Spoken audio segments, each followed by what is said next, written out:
BFM Business présente BFM Climat, l'émission. Les entreprises face aux défis climatiques. Thomas Asportas. Bonjour, bienvenue dans BFM Climat, l'émission qui vous aide à réussir votre transition climatique. Aujourd'hui, nous serons en Bretagne, en Ille-et-Vilaine, chez Olga, une entreprise agroalimentaire derrière des marques que vous connaissez sûrement, Sojasun, Vrai ou encore Sojad. Olga, vous allez le voir, a déjà bien avancé dans sa bascule climatique, mais elle veut aller plus loin dans les défis qu'elle s'est fixés. Notre reporter Philippe Hindolbeau est sur place et notre expert sera en plateau avec ses solutions.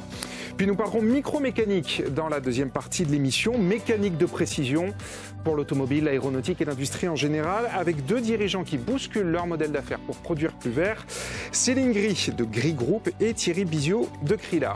Et on terminera l'émission comme toujours avec le journal du climat d'Antoine Poincaré, son regard tranché sur l'actu climatique. BFM Climat, on y va.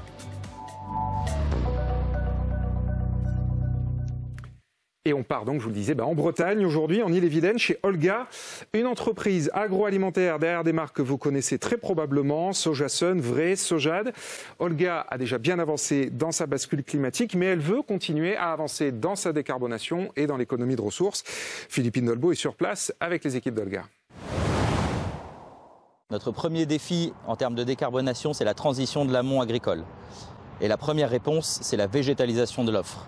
Aujourd'hui, plus de 50% de notre offre produit est composée de produits issus de matières premières végétales. Pour accompagner les filières vers la transition agroécologique et la diminution de leur empreinte carbone, Olga s'est engagée. Aujourd'hui, c'est 88% des filières qui sont déjà en transition vers l'agroécologie. Au sein de ces filières, nous travaillons ici sur le site de production végétale, principalement du soja. Ce soja est 100% origine France, livré en direct sur le site de production, puis transformé par notre process propriétaire. Bonjour Olivier Clanchat. Bonjour. Merci de nous avoir accueillis sur le terrain.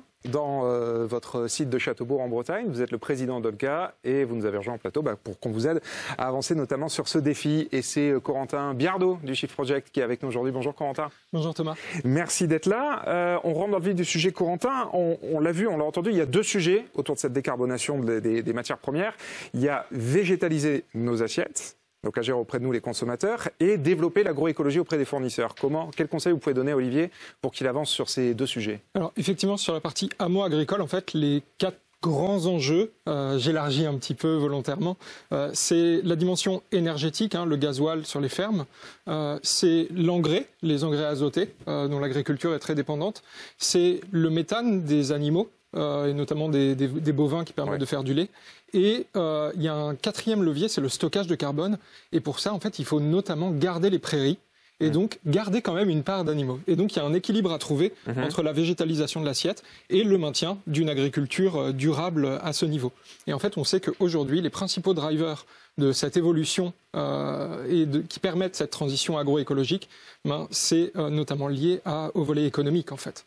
Et c'est ce que montrent nos travaux, le rapport qu'on a publié en novembre 2024 pour une agriculture bas carbone, résiliente et prospère, qui montre bel et bien cet enjeu d'assumer une hausse des coûts de production pour financer la transition. Oui, et des revenus. Olivier Clanchat, sur ce point-là, d'ailleurs, est-ce que vous avez augmenté la rémunération de vos agriculteurs? Enfin, vous allez sur ce chemin-là pour tirer toute la filière vers le haut? Quelque part, nous, on s'est engagé dès le départ dans la bio. Là, on fête cette année les 50 ans d'engagement de Olga dans la bio. Et donc, c'est vrai que le modèle du bio est un modèle qui permet de globalement valoriser des bonnes pratiques agricoles et quelque part augmenter les prix des produits, puisqu'on a des rendements qui sont moins importants. Et pour aller un peu dans le sens de ce qui est partagé par Corentin, c'est vrai que nous, on se rend compte que globalement, on a besoin d'une logique de ferme polyculture élevage et qu'il faut associer l'animal et le végétal. Historiquement, on était plus à maximiser la production végétale pour produire des animaux, entre guillemets. Et j'aurais tendance à dire que demain, il faudrait qu'on maximise la production animale pour produire des végétaux. Oui, c'est ça. Et la solution qu'amène Olga, c'est qu'aujourd'hui, on a un mix produit 50% animal, 50% végétal. Donc on est capable au niveau des agriculteurs de pouvoir leur trouver une solution de débouché sur leurs produits animaux bio, parce que c'est principalement notre secteur d'activité. Et à côté de ça, pouvoir développer des filières autour des céréales pour les céréales de petit déjeuner ou des produits tels que le soja, le chanvre ou d'autres filières. Et d'un mot là-dessus, avant de retourner sur le terrain, sur l'offre végétale, vous disiez aujourd'hui vous êtes quasiment à 50-50, vous voulez monter jusqu'à combien ? Je dirais qu'aujourd'hui, pour Olga, c'est certainement continuer à progresser sur cette, mais on voit bien qu'il y a un équilibre à trouver. Par contre, on se rend compte que sur le marché, le végétal représente encore une faible partie de la C'est pour ça que je demandais. Donc le potentiel aujourd'hui, il est significatif pour continuer à végétaliser notre alimentation et avoir cet équilibre 50% protéines animales, 50% protéines végétales, qui est porté par les nutritionnistes. Alors, on retourne sur le terrain avec Philippine pour voir un autre de vos défis. Là, on a parlé de la décarbonation de la filière, de l'amont. Vous voulez aussi décarboner vos émissions à vous, ce qu'on appelle le scope 1 et 2, vos émissions directes liées au transport et à la production. Donc là, on est à l'extérieur de notre site de Châteaubourg. C'est notre plus gros site de production, celui aussi qui consomme le plus d'énergie. Et donc là, j'ai choisi cet endroit parce que derrière moi, vous pouvez discerner du coup notre éolienne qui fonctionne du coup depuis 2011 et nos ombrières photovoltaïques de parking qui ont été mises en service en 2020. Donc là, c'est plutôt sur l'aspect électrique. Les ombrières représentent 2% de la consommation électrique du site. On est sur un site qui consomme beaucoup d'énergie. L'éolienne, elle, représente 7% de la consommation du site. C'est déjà assez représentatif. C'est un équivalent 240 foyers français. Voilà pour la partie électrique. Et ce qui est un peu moins esthétique, c'est notre chaudière bois, mais qui est extrêmement impactante en termes de décarbonation parce qu'elle permet de réduire de 80% les émissions de carbone du site, ce qui fait que notre site, on a réduit au global en fait de 50% ses émissions de CO2 en l'espace de quelques années. Olga disposant de sa propre flotte logistique, une autre partie de ce défi finalement, c'est aussi de venir décarboner cette partie fret. Pour cela, Olga, ça fait 20 ans en fait qu'on utilise du biocarburant. À la base, on a commencé avec le diester, un carburant qui était 15% décarboné par rapport à son équivalent gasoil. Et depuis juillet 2024, on est passé sur une nouvelle technologie, le HVO100, qui lui est un carburant à 80% décarboné par rapport au gasoil. C'est un carburant issu du recyclage d'huiles usagées. Là aussi, on l'a entendu, 2 défis en un. À chaque fois, vous, c'est du dorme. Décarboner les transports et décarboner les activités industrielles. Là aussi, quels conseils vous pouvez donner, Olivier ? Comme Olivier l'a déjà engagé, effectivement, l'électrification, c'est le premier vecteur de décarbonation. Le deuxième aspect, c'est effectivement l'utilisation de biocarburants avec les enjeux de logistique. Le problème compressant, et c'est ce que montrent nos travaux, encore une fois, la modélisation qu'on a menée, il va y avoir des tensions sur les biocarburants liquides, globalement sur tous les carburants liquides. Et donc, on va avoir des enjeux d'arbitrage. Et on pense qu'il y a un rôle à assurer que l'ensemble des secteurs économiques qui se décarbonent de façon cohérente. Parce qu'on ne pourra pas répondre à toutes les demandes demain. Et sans doute, l'électrification, partout où c'est possible, est un meilleur vecteur que l'électrification, que les biocarburants à long terme. Néanmoins, c'est déjà un superbe effort qu'Olivier a pu faire. Olivier Clanchin, donc là, énergie renouvelable, biomasse, biocarburant, est-ce que toute cette énergie verte, aussi vertueuse soit-elle, vous coûte plus cher ? Ah oui, elle nous coûte plus cher, mais globalement, c'est un investissement pour le long terme. La logique, c'est justement, une fois qu'on a installé l'éolienne, elle est là pour quelques années. Idem pour les panneaux photovoltaïques. Après, on a bien vu que j'aime bien cette logique de contrainte qui crée une opportunité. La crise qu'on a vécue en Ukraine, l'augmentation des cours des énergies, ont amené une pertinence et une performance quelque part à cette logique d'énergie renouvelable.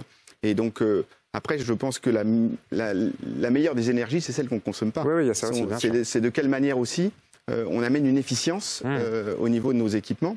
Et là, encore une fois, cette contrainte-opportunité nous a motivés à aller plus loin. Et sur les 3 dernières années, globalement, au niveau d'Olga, on a réduit nos consommations de 15%.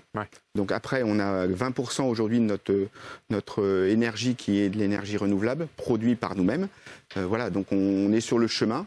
On sait qu'il va falloir continuer à avancer, expérimenter, comme on le disait, avec, on sait aussi une logique d'équilibre. Et puis voir de quelle manière aussi avec le monde agricole, parce qu'il y a une capacité sur le monde agricole à pouvoir produire des biocarburants. Donc voir de quelle manière tout ça peut se mettre en mouvement. Alors, on reste en mouvement, on retourne sur le terrain une dernière fois avec Philippine pour voir un dernier défi que vous voulez relever, et il est très important et loin d'être évident, c'est d'innover dans le packaging pour économiser les ressources. On sait qu'aujourd'hui, donc on est des gros consommateurs de plastique quelque part.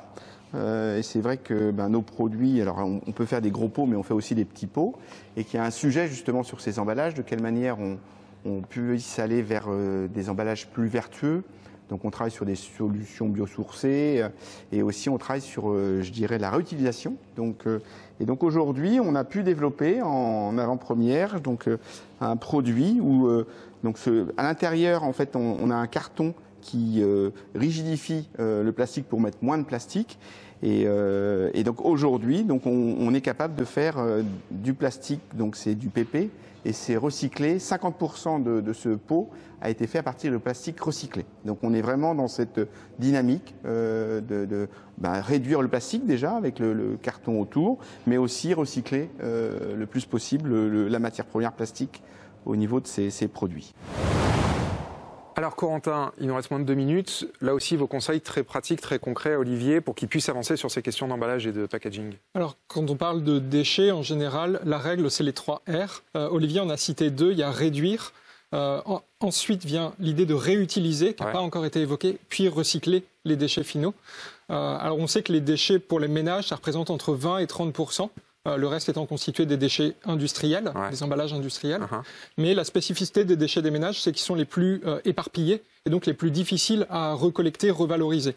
Et donc, pour ça, une proposition que je fais à Olivier, s'il ne l'a pas encore étudiée, c'est la consigne. Il faut regarder au cas par cas, ça ne répond pas à tous les besoins. Et en fonction des secteurs et des enjeux, ça peut ne pas forcément être positif.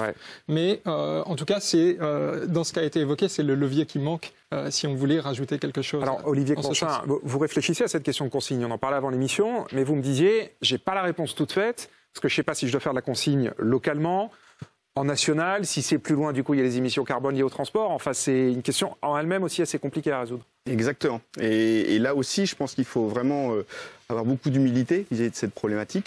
Moi, j'ai fait la Convention des entreprises pour le climat, la CEC, qui prône l'économie de la coopération. Et le fait de se dire à un autre, j'ai cette motivation, par contre, je ne sais pas comment faire. Et se dire aussi avec son écosystème de quelle manière on peut réinventer quelque part le modèle, revisiter la création de valeur, parce qu'à un moment donné, l'entreprise elle peut pas faire tout toute seule en fait. Donc si on parle de recyclage ou de consigne, il va falloir trier, il va falloir nettoyer, il va falloir utiliser, réutiliser. Donc il y a des outils à mettre en place.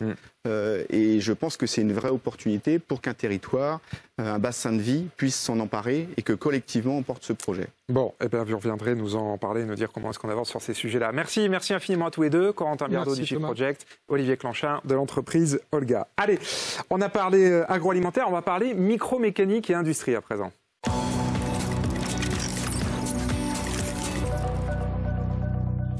Allez, on parle micromécanique, mécanique de haute précision avec 2 dirigeants du secteur qui bousculent leur entreprise et leur modèle d'affaires pour